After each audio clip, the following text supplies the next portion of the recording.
To Mr. CFO, I'd like to focus on some finance questions. This report says that we are making a firm funding commitment to the planning and design and procurement preparation and a conditional commitment to the full cost of SmartTrack. That's true? And that's what's contained. That's correct, yes. That's what's contained in the term sheet. Yes. So if I could look at slide 7 on the screen, I'm trying to understand the total commitment that we are being asked to make. So on page 7, it says that it's the summary term sheet. If I could ask the clerk's staff, could you put page 7 on the screen? So the summary term sheet, it says we're committing to SmartTrack RER integration of 6 SmartTrack stations plus the marginal operating and maintenance costs. So if I got this right, that in total, you're saying it's $3.7 billion, but $2 billion net for the city overall, and that to get us to stage 5, we are committing to $71 million over the next 2 years. Is that correct? For you, Mr. Mayor, that's correct. Okay. 71 is an estimate. Okay. You're actually committing to the actual cost it takes to Okay. get us there, which we think is 71 million. Okay. And I want, the next line is plus marginal O&M operating and maintenance costs. And on page 7, or no, sorry, on another page, it also points out the operating and maintenance costs that are not included. It says these costs have not yet been determined. The incremental operating and maintenance costs. So what would those be? Could you give us some examples? They still need to be negotiated. Through you, Mr. Mayor, I believe you're referring to the O&M costs of SmartTrack. Yes. So we are committing to, as we've said on slide 27, Yes. we show the O&M costs for Yes. the LRTs, but we are also committing to the O&M costs of the additional incremental costs of running those 6 additional stations. Okay, so this is the operating costs of the stations only? No. Service, not. What could those additional costs be? And what is the potential range of those costs? And Councillor, this is a very good question. We appreciate it, and we'd like to offer the opportunity for clarification and amplification on this. So it does include the stations, any of the operating or maintenance associated with the stations themselves, but we are also on behalf of this committing council, future council, to fund any marginal or incremental cost associated with RER SmartTrack. For example, if they need to put on extra rolling stock, extra crew, extra maintenance associated with that, that is part of the package.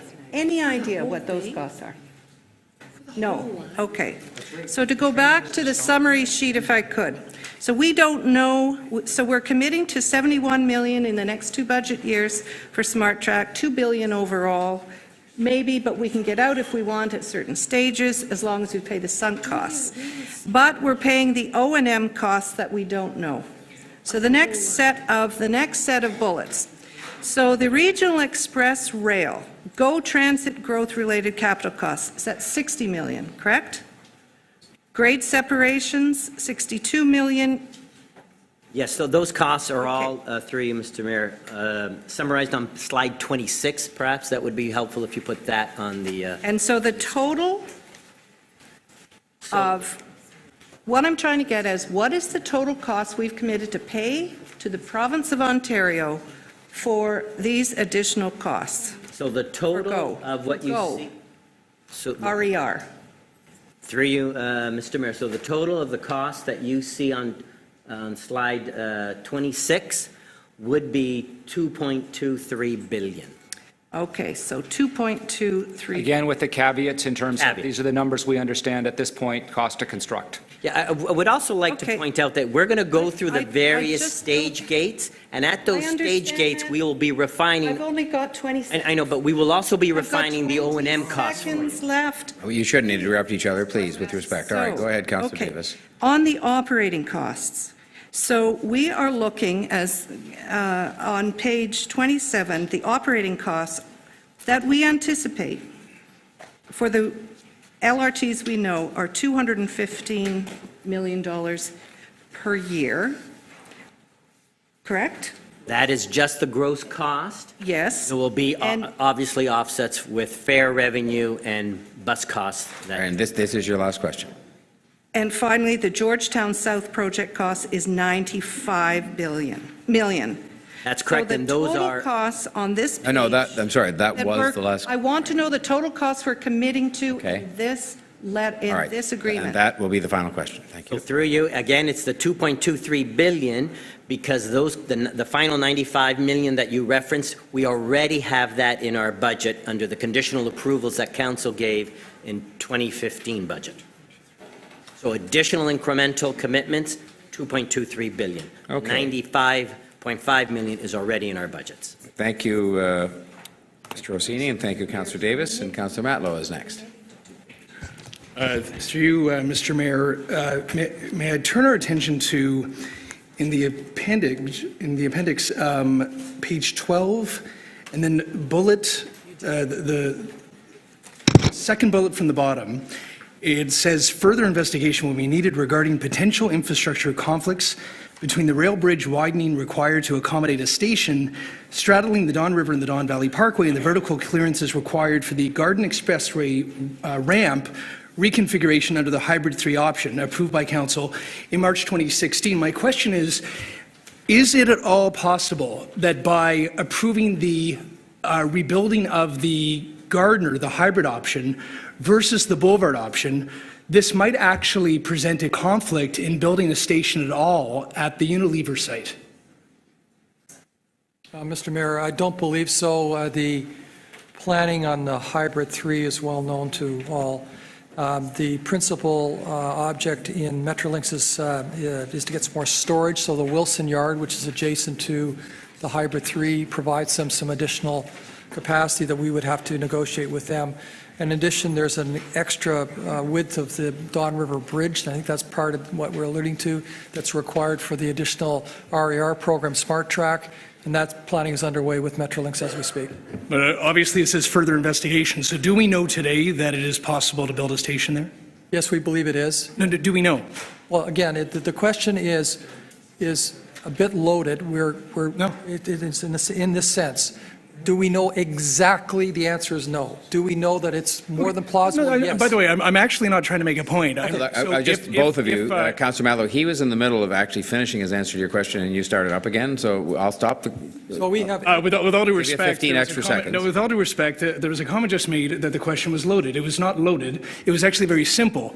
The next. Why don't you ask it again, then? You and I won't quibble, and you can ask it, and he'll answer it. No, the follow-up is simply, if we don't know just definitively Right. that we know, can you provide that information to council when we vote on November 8th? Well, we can certainly provide whatever information we have currently on that topic. And all I'm trying to say is There is no interpretation. We have been working within the context of legal advice this entire time. Okay, sorry, Councillor Matlow, I mean, does anybody want to add anything, because that was the final question, and if anybody wanted to add anything, nobody? Okay, that was his final question. Councillor Perks.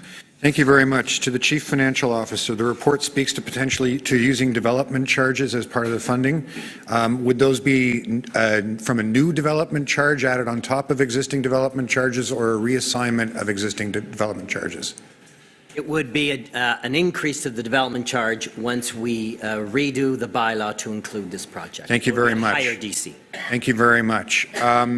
The term sheet speaks in two places to the idea that if we want to provide additional frequency or our own trains or anything that is called SmartTrack beyond Go RER, we pay additional capital costs and for the additional operating costs. Am I correct in that? That's correct. We would pay incremental costs, yes. So the 6 stations that are here, the reason we're paying for them is that they weren't part of the original SmartTrack service concept, or sorry, RER service concept? That's correct.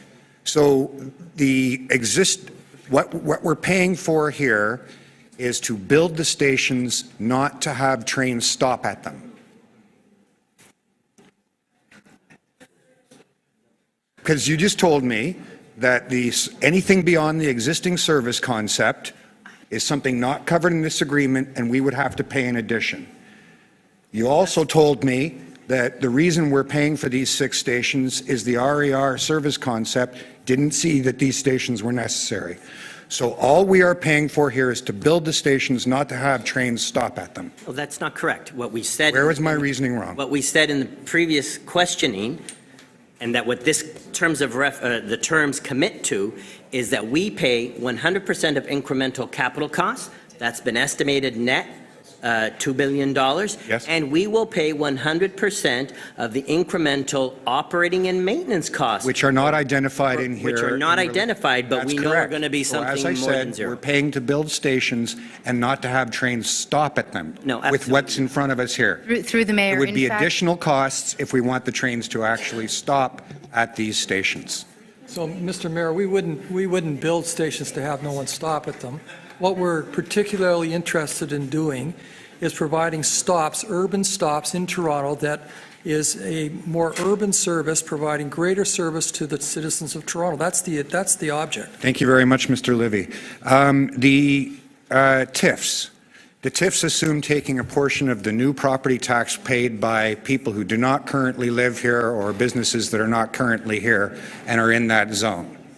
These would be the same property taxes that we would normally use to provide services to those new residents and businesses. Is that correct?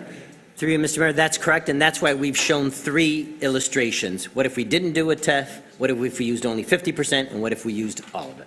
Right, and you've recommended 50%. What pays for the other 50% of services that would go to these new residents and businesses? Through you, Mr. Mayor, again, that's why we are leaning towards the 50% to leave some incremental growth revenues to pay for precisely what you're saying. So you're assuming that the new people and new businesses that move here will consume half as many public services as the people who are currently living and working here? Okay. We haven't I'll done take that. that as your answer.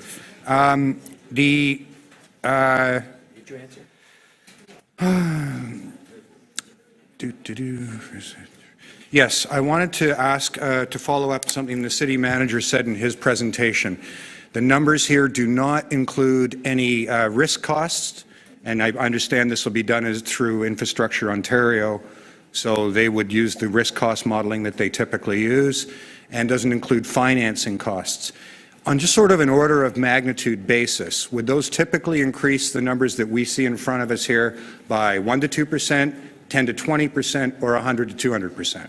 Just an order of magnitude. Certainly not by double, but it will be a factor of a third or something like that if we go in terms of the basic cost to construct versus the cost to add risk and other elements. And I might add that you are entirely correct. There will be additional costs associated with the provision of the actual transit. And frankly, we would hope those costs would be real because they would be reflective of the additional ridership and use.